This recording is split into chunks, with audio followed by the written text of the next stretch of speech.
Puji nama Tuhan.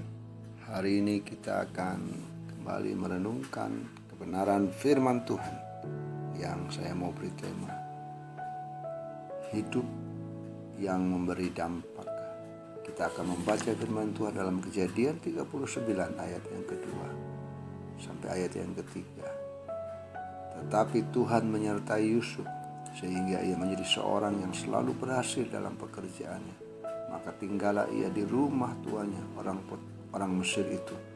Setelah dilihat oleh tuannya bahwa Yusuf disertai Tuhan dan bahwa Tuhan membuat berhasil segala sesuatu yang dikerjakannya. Hari ini kita kembali merenungkan firman Tuhan. Bagaimana agar kehidupan kita bisa memberikan dampak di tengah-tengah di mana Tuhan tempatkan kehidupan kita. Kita belajar dari kehidupan Yusuf. Ada beberapa hal yang Yusuf teladankan bagi kita sehingga Yusuf memberikan kehidupannya menjadi dampak dimanapun Yusuf berada. Dalam bagian ini bagaimana Yusuf di rumah Potifar, kehidupan Yusuf berdampak. Bahkan di dalam penjara pun kehidupan Yusuf sungguh-sungguh berdampak. Dan di kerajaan Mesir dan kehidupan Yusuf pun juga berdampak. Apa yang menjadi kunci dalam ayat yang kita baca hari ini? Kunci bagaimana Yusuf memberikan hidupnya berdampak adalah karena penyertaan Tuhan. Dalam ayat yang kita baca, Tuhan menyertai Yusuf sehingga ia menjadi seorang yang selalu berhasil dalam pekerjaannya. Jadi apapun keadaan kita saat ini, tetap berdoa agar Tuhan senantiasa menyertai kita. Karena selama Tuhan menyertai kita, maka apapun yang kita kerjakan dibuat berhasil dan kehidupan kita akan memberikan dampak. Bukan hanya itu, Yusuf adalah seorang yang dapat dipercaya dan memiliki integritas, yaitu seorang yang memiliki kejujuran. Untuk menjadi orang kepercayaan tentu kita harus menunjukkan prestasi dan integritas. Hal tersebut dibuktikan Yusuf kepada tuannya Potifar, sehingga meskipun sebagai budak ia diberi kuasa atas seisi rumah dan segala harta milik tuannya.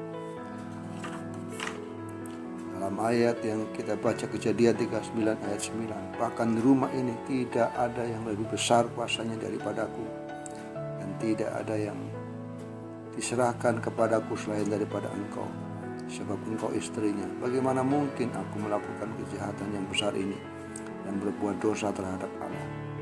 Luar biasa, Yusuf memiliki integritas yang luar biasa. Ketika istri Potifar merayu dia tetap memiliki integritas walaupun dia harus dijebloskan ke dalam penjara. Tetapi Yusuf tetap mempertahankan integritasnya, sehingga ketika Yusuf harus dijebloskan penjara, di sana pun Yusuf tetap menjadi berkat dan berdampak bagi orang-orang yang bersama-sama dalam penjara. Integritas itu berarti dapat dipercaya, jujur, setia pada hal-hal yang benar, dan kita menjadi orang yang bisa dipercaya. Itu juga dari perkataan kita sejalan dengan perbuatan kita. Yusuf sungguh-sungguh memiliki moral yang baik. Yusuf lulus dalam ujian moral. Ia dapat menguasai hawa nafsu dan mempertahankan imannya. Meskipun istri Potifar setiap hari menggodanya, Yusuf sadar kesempatan tidak datang dua kali, sehingga ia selalu ingat akan Tuhan dan tidak tergoda untuk berbuat dosa. Mari tetaplah hidup kita berdampak di tengah-tengah di mana Tuhan tempatkan kita, dengan meyakini dan merindukan terus penyertaan Tuhan terus nyata dalam hidup kita. Jadilah orang yang terus dapat dipercaya, memiliki integritas dan memiliki kehidupan yang moral yang baik, sehingga lewat hidup kita nama Tuhan dimuliakan. Tuhan Yesus memberkati.